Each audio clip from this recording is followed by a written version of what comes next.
नमस्कार दोस्तों, स्वागत है आप सभी का आपके अपने इस यूट्यूब चैनल पर। और इस वीडियो के माध्यम से सीजीएल टीयर 1 2022 का क्वेश्चन पेपर डिस्कस किया जाएगा। पेपर जो हुआ था दिसंबर 13 को हुआ था। शिफ्ट जो है ये लास्ट शिफ्ट है और ये सेट जो है ये भी लास्ट है सीजीएल टीयर 1 2022 का। तो चलिए शुरू करते हैं वीडियो पहले क्वेश्चन से। पहला क्वेश्चन था हमारे पास, यहाँ पर फिलअप था यहाँ पर, ठीक है। यहाँ पर करेक्ट अल्टरनेटिव फिल करना था। His heart pounded as he checked his rear view mirror and saw only the dark dash of highway। ठीक है, तो उसने डैश देखा, ठीक है। ओनली, केवल और केवल डार्क दिख रहा था। ऑफ हाईवे, क्या दिख रहा था देखिए, Vitality of highway, stretch of highway, trench of highway, emancipation of highway. ये जो आपका वाइटलिटी है इसका मतलब क्या होता है? वाइटलिटी मतलब इजेंशियल, इजेंशियल फॉर लाइफ, ठीक है, जो जीवन के लिए आवश्यक हो, जीवन आवश्यक कह सकते हैं। स्ट्रेच का मतलब फैलाव। तो जैसे उसने रियर व्यू मिरर देखा तो उसे केवल और केवल डार्क ही जो है फैलाव में दिखाई दे रहा था, मतलब हाईवे में पीछे दूर तक, ठीक है, तो डार्क ही डार्क था। ये आपका मीनिंग दे रहा है। ट्रेंच का मतलब आपका खाई होता है और इमेंसिपेशन का मतलब क्या होता है? फ्रीडम होता है, लिबर्टी होता है, ठीक है। तो यहाँ फ्रीडम लिबर्टी की बात नहीं कर रहे हैं, इसलिए ये वाला चला जाएगा। ट्रेंच भी नहीं है, जीवन आवश्यक भी नहीं है, तो आपका सेकेंड वन जो है यहाँ पर बेस्ट है। यहाँ पर पैराग्राफ बनाना था, कोहेरेंट पैराग्राफ। पी में दिया गया था within an hour he was in jail. Q में था he made no attempts to hide his identity and even looked directly into the security cameras and smile. R में बोला गया था on Jan 6, 1995 McArthur Wheeler boldly robbed two banks in broad daylight with no disguise. By 11 at night, his picture was all over the newspaper, leading an information to identity Wheeler to the police। ठीक है, ये दिए गए थे। अब देखिए इन सभी statement में ये वाला जो है मैक आर्थर व्हीलर की बात हो रही है। ही प्रोनाउन इसके लिए यूज़ किया गया है, ही यहाँ पर यूज़ किया गया है और हिज पिक्चर ये यूज़ किया गया है। स्टार्टिंग आपकी आर से होगी। आर से आपका देखिए, आर से इसमें दो थे, अब आर के बाद दूसरा भी डिसाइड कर सकते हैं, डिसाइड। जैसे यहाँ पर बोला गया था उसने जो है दो बैंक रॉब किए थे दिन दहाड़े, ठीक है, और नो डिसगाइज था। उसके बाद आपका ये क्यों आएगा? क्यों बोला गया था he made no attempts to hide his identity. It means आपका क्या आएगा? आर के बाद क्यों आएगा। तो पहला वाला जो था आर के बाद वाला चला गया, वो सेकेंड वाले में एस था, थर्ड वाले में आर क्यू था, चौथे वाले में पी था, तो ये आपका चला गया। अब इसका मतलब आपका थर्ड वन ही सही हो रहा है। चेक फिर भी कर लीजिए, जैसे आर दिया गया था, आर में बोला गया था जो है ब्रॉड डे लाइट में उसने दो बैंकों को रॉब किया था। फिर उसने कोई भी अटेम्प्ट नहीं किया हाइड करने की अपनी आइडेंटिटी की। इवन जो है कैमरा, सिक्योरिटी कैमरास की तरफ वो देखकर स्माइल भी किया था उसने। फिर आपका एस दिया गया था जो कि ये था, बाय 11 के आसपास नाइट में पिक्चर जो है ऑल ओवर न्यूज़ में डाल दी गई और इन्फॉर्मेशन इम्पॉर्टेंट इन्फॉर्मेंट हो गया to identify Wheeler to the police, ठीक है। और फिर 1 घंटे के अंदर जो वो जेल में था, तो ये आपका थर्ड सही बन रहा है। सिनोनिम बताना था या साइनोनिम बताना था, यहाँ पर मोस्ट अप्रोप्रिएट अंडरलाइन वर्ड का नॉलेज दिया गया था। Isn't knowledge suppose to make life sweeter and happier. तो नॉलेज था, नॉलेज का आपको पता ही हो क्या होता है। कैरिकुलम था, प्रोफेशन था, विजडम था, सुपीरियोरिटी थी। तो कैरिकुलम का मतलब आपका पाठ्यक्रम होता है, ये नहीं होगा, सिलेबस कह सकते हैं, कोर्स कह सकते हैं। प्रोफेशन आपको पता है होता है, पेशा होता है, नहीं है आपका ये। विजडम आपका क्या होता है? ये आपका नॉलेज से रिलेटेड है, तो ये आपका करेक्ट हो जाएगा। यहाँ पर बुद्धिमत्ता है, इंटेलिजेंस आप यूज़ कर सकते हैं, नॉलेज भी ठीक था। सुपीरियोरिटी का मतलब आपका श्रेष्ठता होता है, एक्सेलेंस होता है, तो आपका ये भी नहीं था, आपका जो थर्ड वन था वो आपका सही था। यहाँ पर सब्सटीट्यूशन ढूंढना था।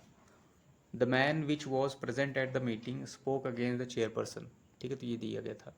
अब देखिए द मैन आपका क्या है, यहाँ पर सब्जेक्ट है, नाउन है कह सकते हैं, और ये जो है आपका रिलेटिव प्रोनाउन है, ठीक है। तो ये जो मैन के अकॉर्डिंग यहाँ हेल्पिंग हो पाएगी। अब देखिए वॉज चल रहा है, टेंस में आपका पास्ट है, तो वॉज ठीक ठाक है।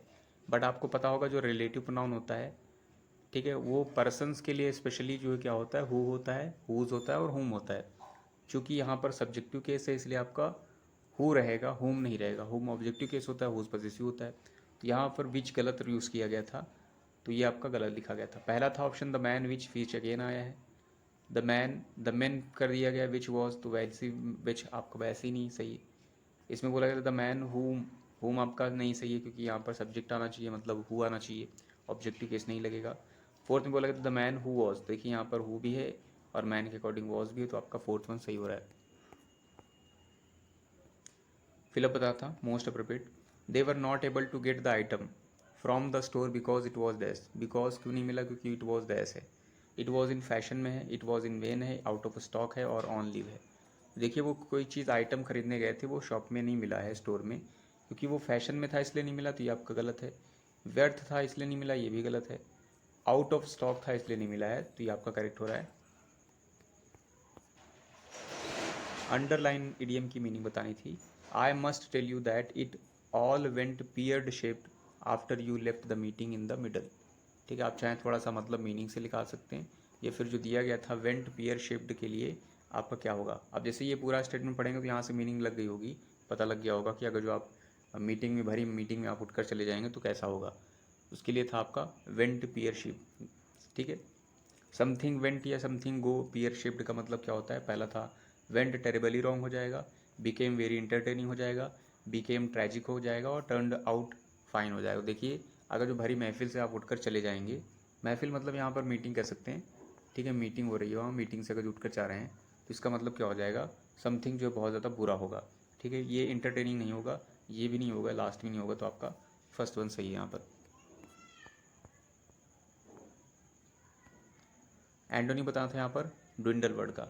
ड्विंडल का मतलब क्या होता है, to make something smaller and weaker, किसी चीज़ को कम करना या फिर स्मॉलर करना या फिर कमज़ोर करना। तो इसके लिए था डेप्रिकेट, कॉम्प्लीमेंट, मोटिवेट और नेग्लेक्ट।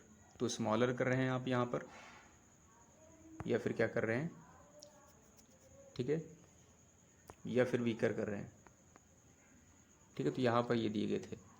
अब देखिए तो डेप्रिकेट था, इसका मतलब टू एक तरीके से रिफ्यूज़ल होता है डेप्रिकेट। ठीक है, तो डेप्रिकेट का मतलब आपका जो है रिफ्यूज़ल हो जाएगा। कॉम्प्लीमेंट का आपका मतलब क्या होता है, पूरक होता है एक तरीके से, पूरक कह सकते हैं या फिर आप इजाफा भी कह सकते हैं, क्योंकि कोई चीज़ पूरक है तो पूरक का मतलब क्या है, कॉम्प्लीमेंट, अगर जो कोई चीज़ थी वो भी आ गई तो एक तरीके से भी ऐड हो जाएगी। मोटिवेट का मतलब आपको किसी को मोटिवेट कर रहे हैं, इनकरेज कर रहे हैं। नेगलेक्ट का मतलब आप ध्यान नहीं दे रहे हैं, हीडलेस कर रहे हैं। ठीक है, तो यहाँ पर देखिए, यहाँ पर अगर जो आप देखेंगे तो यहाँ पर किसी चीज़ को यहाँ पर स्मॉलर या वीकर बनाया जा रहा था।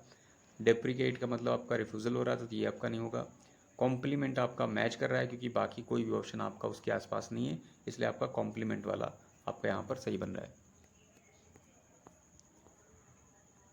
सब्स्टिट्यूशन बताता है यहाँ पर अंडरलाइन वर्ड का, the bus is now full of passengers, it will leave soon. देखिए बस पूरी तरह पैसेंजर से भर गई है और वो जल्दी ही, शीघ्र ही डैश होने वाली है, क्या, लीव्स होने वाली है। Is living, is going to leave or has to leave. जो कोई ऑन गोइंग वर्क होने वाला होता है, या कह सकते हैं जो अभी होने ही वाला है, जैसे ही इज़ अबाउट टू कम, इसका मतलब वो आने ही वाला है। तो यहाँ पर देखिए पूरी बस भर गई है, इसका मतलब वो जाने ही वाली है। तो जाने ही वाले के लिए जो आपका स्ट्रक्चर चलता है वो क्या होता है, आप अबाउट टू भी लिख सकते हैं और गोइंग टू भी होता है। ठीक है, तो ये आपका लीव्स चला जाएगा, यहाँ पर लिविंग नहीं होगा, आपका ये वाला थर्ड वाला से हो जाएगा, it is going to live soon. Next पर यहाँ पर एक्टिव वॉइस बतानी थी, टेंस एलिमेंट करने की कोशिश करते हैं। Where was this pen found by, देखिए ऑलरेडी पैसिव बना था, तो टेंस से देखिए वॉज था, थर्ड फॉर्म थी, बीइंग नहीं था, इट मीन्स आपका सिंपल पास्ट था। सिंपल पास्ट ढूंढना है, मतलब सिंपल पास्ट क्योंकि आपका इंटरगेटिव है तो इसका मतलब डिड ढूंढना है, डिड के बाद आपका V1 रहेगा, तो ये चीज़ ढूंढनी है। इसमें देखिए डिड है क्या, नहीं है। सेकेंड वाले में डिड नहीं है, थर्ड वाले में डिड है बट V1 है क्या, फाउंड लिखा गया, V1 नहीं है। लास्ट वाले में देखिए डिड है, फाइंड भी है, तो इसका मतलब फोर्थ वाला सही है। सब्स्टिट्यूशन ढूंढना था यहाँ पर, Kranti loves to swim at the local swimming pool in order that relieve his work stress. देखिए आपने ये बहुत बार सुना होगा, इन ऑर्डर के साथ जो होता है आपका क्या चलता है, इन ऑर्डर टू चलता है, दैट नहीं होता है, तो ये आपका गलत था। पहला था इन ऑर्डर विच था, नो सब्स्टिट्यूशन था, इन ऑर्डर एज टू था और in order to leave relieve, तो ये आपका फोर्थ वन सही था, इन ऑर्डर टू रिलीव। 11th में यहाँ पर इनहेरेंट दिया गया था, ठीक है, इसका जो है आपका एंटोनी बताना था। इनहेरेंट का मतलब आपका जन्मजात होता है, इनहेरेंट का मतलब आपका अंतर्निहित होता है। ठीक है, तो इसके लिए एंटोनिम में था नेचुरल, एक्सटर्नुअस, और इंड्यूस और रेस्ट्रिक्टेड। नेचुरल का मतलब आपका इसका सिनोनिम बन जाएगा बट एंटोनिम नहीं बनेगा। एक्सटर्नवर्स का मतलब क्या होता है आपका रिलेवेंट नहीं होता है, जो आपका इररिलेवेंट होता है, और यह कह सकते हैं which is not directly related to something. यहाँ पर देखिए अंतर नहीं था, यहाँ पर डायरेक्टली रिलेटेड नहीं रहेगा, तो ये कहीं ना कहीं एक दूसरे के एंटोनिम बन जाएंगे। अदरवाइज आप एलिमिनेट कर सकते हैं, जैसे नेचुरल तो आपका बनेगा नहीं। इंड्यूस का मतलब आपका जो है किसी में इंड्यूस करना, तो ये भी आपका नहीं बनेगा, ठीक है। और रिस्ट्रिक्टेड का मतलब बाधित करना होता, तो ये भी आपका नहीं बन रहा है, तो आपका एक्सटर्नवर्स यहाँ पर आपका सही था। हाईलाइटेड टेक्स्ट जो था यहाँ पर देख लीजिए, ये था आपका, ये वाला हाईलाइटेड था। A village fair is placed that contains many interesting objects, people of age all age groups eagerly wait for this. तो यहाँ पर इसके लिए क्या था, contains many interesting objects. Road to Damascus था, आइवरी टावर था, अलादीन्स केव था, और जूएल्स इन द आपका था, जूएल्स इन द क्राउन था। रोड टू डेमेस्कस का मतलब होता है something which is change your life, ठीक है, एक तरीके से कह सकते हैं टर्निंग पॉइंट। टर्निंग पॉइंट हो तो उसके लिए रोड टू डेमेस्कस यूज़ कर सकते हैं, जिसका मतलब जो है उसके बाद आपका जीवन में कुछ ना कुछ बदलाव आ जाए। आइवरी टावर का मतलब होता है जो प्रैक्टिकल जो है जीवन की जो है यथार्थ की जो मुसीबतें हैं और जो तकलीफ़ें हैं उनसे कोसों दूर हो, तो उसके लिए कहेंगे आइवरी टावर। आप कह सकते हैं कि एक तरीके से आप हवाई किले भी कह सकते हैं, जो जिनका वास्तविकता से कोई लेना देना ना हो, ठीक है। या फिर एक होता है मुंगेरी लाल के हसीन सपने, ठीक है, तो वहाँ पर भी उसका वास्तविकता से कोई लेना देना नहीं होता। तो यहाँ पर आइवरी टावर का मतलब क्या रहेगा, जिसमें जो है वास्तविक जो है मुसीबतों और जो है परेशानियों को शामिल न किया जाए। अलादीन्स केव का मतलब क्या हो जाएगा, एक तरीके की ऐसी जगह जो बहुत ज़्यादा इंटरेस्टिंग चीज़ों का एक तरीके से स्टोर हो। तो यहाँ पर देखिए इंटरेस्टिंग चीज़ों की बात की गई, तो आपका अलादीन्स केव करेक्ट हो जाएगा। ज्वेल इन द क्राउन का मतलब क्या होता है, एक कोई ऐसा पार्ट हो या कोई ऐसी चीज़ हो जो कि किसी चीज़ का बहुत ही इंपॉर्टेंट या फिर जो है इसेंशियल पार्ट हो, तो यहाँ पर वो चीज़ होता है। तो आपका जो करेक्ट वो था आपका अलादीन्स केव था। इसमें क्या करना था, यहाँ पर पैसिव वॉइस बतानी थी। I named the child Ritesh. देखिए टेंस से लिमिट करेंगे तो नेम्ड था, इसका मतलब सिंपल पास्ट है, तो सिंपल पास्ट का जो पैसिव बनेगा तो वहाँ पर होगा वॉज होगा या वर्ब होगा, और थर्ड फॉर्म होगी, ये चेक करनी है। इस वाले में the child was named Ritesh, ये आपका सही लिखा गया है, फिर भी चेक कर लेते हैं। इज में इज़ है नहीं होगा, थर्ड वाले में इज़ है नहीं होगा, लास्ट वाले में वॉज है, बट क्या सही तरीके से लिखा गया है, named the child. The child आपका पहले आएगा, द चाइल्ड रितेश नहीं होगा, ये आपका करेक्ट हो रहा है, the child was named Ritesh. इसमें क्या करना था, नो स्पेलिंग एरर हो ऐसा ऑप्शन देखना था। Furore from the protesters was heard outside the president's house, ठीक है। तो ये फरो जो आपका यूज़ किया गया था, इसका मतलब क्या होता है, जब खेत को जुताई होती है तो वहाँ पर जो नालियाँ बनाई जाती हैं, ठीक है, हल द्वारा, तो वो आपका फरो होता है, ये वाला FURRO, हल रेखा, ठीक है। बट यहाँ पर बोला गया था प्रोटेस्टर की बात कर रहे हैं, मतलब जो है प्रदर्शनकारियों की बात कर रहे हैं। वॉज हियर्ड वो सुना जा सकता था प्रेसिडेंट के हाउस के बाहर, इसका मतलब ये आपकी मीनिंग नहीं दे रहा है। स्पेलिंग तो सही है बट मीनिंग नहीं सही है। दूसरा था आपका फ्यूरोर था, ये आपकी स्पेलिंग गलत है। थर्ड में था फ्यूरोर था, इसका मतलब क्या होता है, इसका मतलब एक तरीके से रोष होता है, रोष या आक्रोश, या किसी घटना के बाद जो लोगों में जो व्याप्त होता है, रोष या आक्रोश होता है, तो वो होता है फ्यूरोर। तो यहाँ पर देखिए फ्यूरोर जो था from the protesters was heard, वो ही सुना जा सकता था, सुना गया था, ठीक है। और कहाँ पर, प्रेसिडेंट के हाउस के बाहर, ठीक है। तो ये आपका करेक्ट बन रहा है, तो आपका जो करेक्ट है वो आपका थर्ड वन है।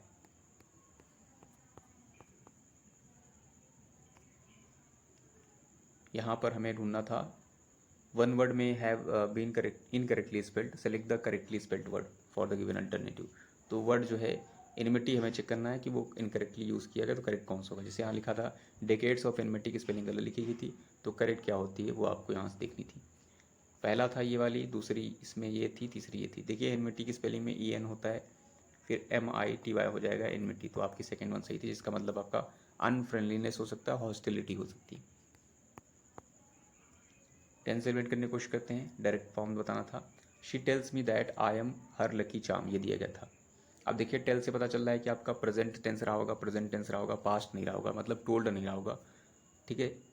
या सैड नहीं रहा होगा, सेज रहा होगा, तो सेज इसमें भी है, ये वाला आपका नहीं होगा, इसमें भी है, इसमें भी है, तो 3 बचे हुए हैं। अब यहाँ से देखेंगे, अगर यहाँ पर देखेंगे आय जो है, आय किसके अकॉर्डिंग बदला है, जैसे आय अगर देखेंगे ये शी की तरफ इंडिकेट कर रहा है, मी की तरफ। देखिए आई जो है आपका मी की तरफ इंडिकेट कर रहा है, मी जो है आपका सेकेंड पर्सन होता है S2ON 1 2 ठीक है SON। तो ये जो सेकेंड पर्सन ऑब्जेक्ट के अकॉर्डिंग बदलता है, तो ये आपका ऑब्जेक्ट के अकॉर्डिंग बदला है, इसका मतलब सेकेंड पर्सन रहा होगा। तो सेकेंड पर्सन आपका देखिए यहाँ पर यू है, इसमें यू है, और ये थर्ड वाला भी था, ये तो चला ही गया सेकेंड वाला। थर्ड वाला में आया दिया गया तो ये चला तो चला जाएगा। दो बचे, फिर दो बचे हैं। देखिए वॉज आपका होगा नहीं क्योंकि टेंस एम है, क्योंकि ये प्रेजेंट टेंस है आपका, प्रेजेंट टेंस टेल्स है तो आपका टेंस नहीं बदलेगा, इसका मतलब आपका ये चला गया। तो लास्ट वन आपका सही था। अगर तो आपको वैसे नहीं समझ में आ रहा तो ऐसे कर सकते थे। यहाँ पर देखिए ये आपका क्या है SON 1 2 3, यानी ये सेकंड पर्सन है, आपका ऑब्जेक्ट के अकॉर्डिंग बदलेगा। तो ये देखिए ये आपका सेकंड पर्सन है, ऑब्जेक्ट मतलब क्या था, मी था, मी के अकॉर्डिंग आपका क्या होगा, आय होगा, जो कि यहाँ पर लिखा गया था। 17th में क्या बताना था, यहाँ पर सिन्नम बताना था, मोस्ट अप्रोप्रिएट सिन्नम। चाइल्ड का मतलब क्या होता है, रिब्यूक होता है, ब्राउबीट होता है, इंटीमिडेट होता है, मतलब डराना धमकाना होता है। प्रिवेंट था, रेस्क्यू था, स्कॉल्ड था और फॉलो था। प्रिवेंट मतलब रोकना होता है, आपका नहीं होगा। रेस्ट्रिक्ट आप कह सकते हैं, सीज कह सकते हैं आप।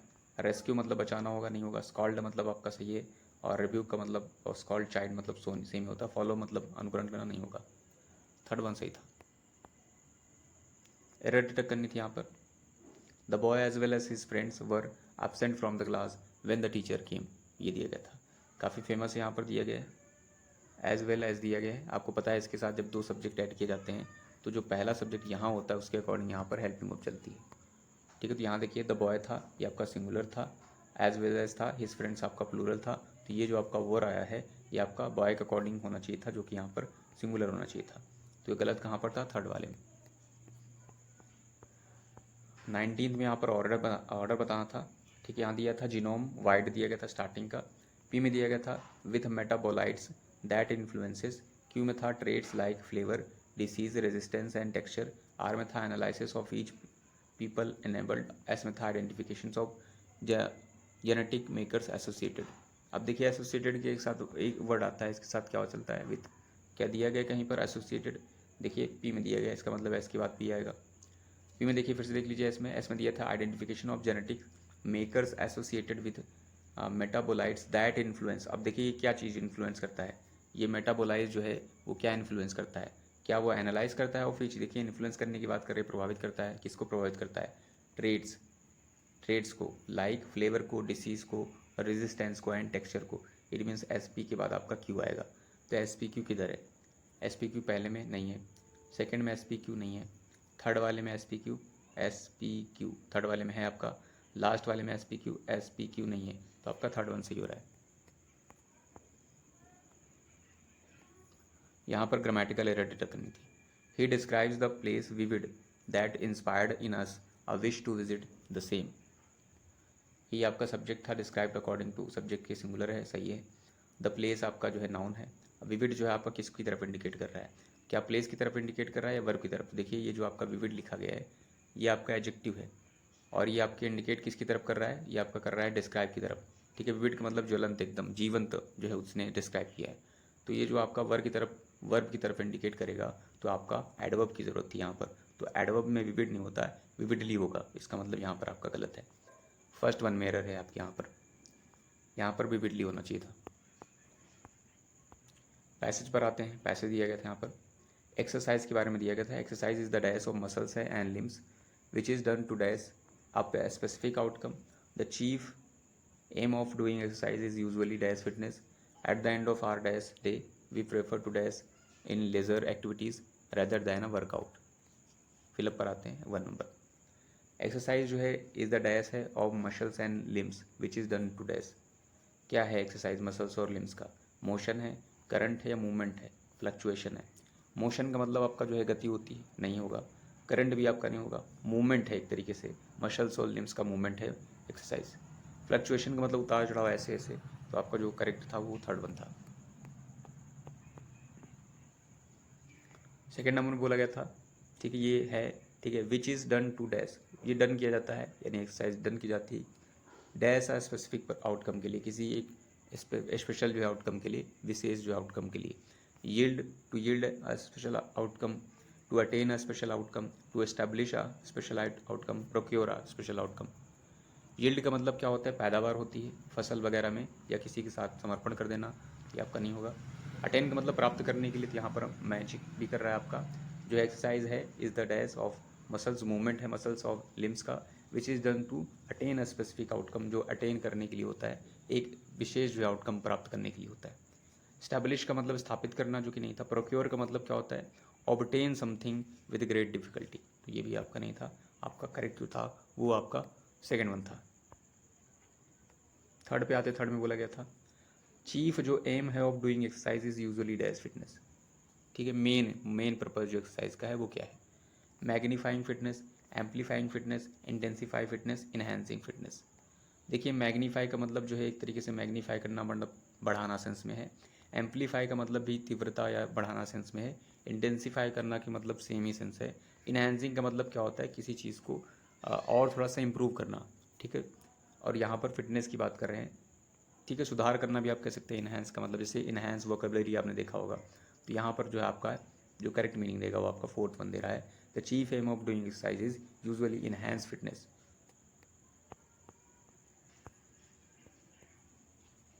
नेक्स्ट पर आते हैं। At the end of our dash day, और हमारे दिन के अंत में। कैसे दिन के अंत में, लाइवली दिन के अंत में, हैक्टिक दिन के अंत में, फ्यूरियस दिन के अंत में, फेवरिश दिन के अंत में। तो लाइवली डे आपका दिया गया, तो लाइवली आपका होगा नहीं। हैक्टिक मतलब बिजी होता है, बिजी डे, तो बिजी डे आपका मैच कर रहा है। फ्यूरियस का मतलब क्रोध में होता है, क्रोध में रॉथ होता है आपका, फ्यूरियस एंगरशंस में नहीं होगा। फेवरिश का मतलब फीवर से बना है, जो कि बुखार से संबंधित है आपका, ये भी नहीं होगा। ये बहुत ज़्यादा उत्तेजना से भरा हुआ, तो ये भी नहीं होगा। तो आपका जो करेक्ट हो रहा है वहाँ बिजी, हेक्टिक हो रहा है। तो एंड ऑफ हेक्टिक डे में भी prefer dash in laser activities, तो लेज़र एक्टिविटीज़ में हम जाना डैश करते हैं। ठीक है, वर्कआउट की अपेक्षा। तो क्या आएगा, इंडल्ज इन लेज़र एक्टिविटीज़, यहाँ पर इनसे पता चल गया होगा क्या आएगा। लग्जरिएट इन लेज़र, अबेंडन इन लेज़र, ठीक, लेज़र, और कॉडल इन लेज़र। तो इंडल्ज इन होगा, ठीक है, मग्न होना, इंडल्ज के साथ स्पेशली इन चलता है। लग्जरिएट का मतलब प्रचुर सेंस में होता है, आपका नहीं होगा। अबेंडन त्याग देना सेंस होता है, और कॉडल लाड़ प्यार होता है, तो आपका नहीं होगा। जो फिफ्थ का करेक्ट है वो आपका क्या होगा, इंडल्ज इन होगा जाएगा। So thanks for watching this video.